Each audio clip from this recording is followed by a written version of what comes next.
Anybody have any questions? Great. 30 seconds to turn and talk to your partner about your experience doing turn and talks during this workshop and what you can take away that's useful for you in your classroom. Enjoy your conversations.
Great, thanks everybody. So it's a gift as a teacher to be in the learner's chair because you learn a lot about the experience of being a learner.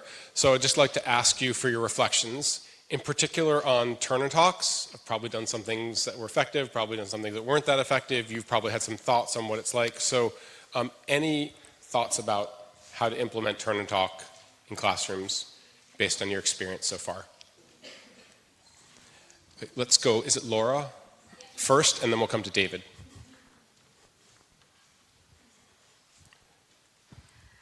My experience was that it should be short, so Yes. really just 30 seconds or something, because if it's too long, then you just talk about nonsense.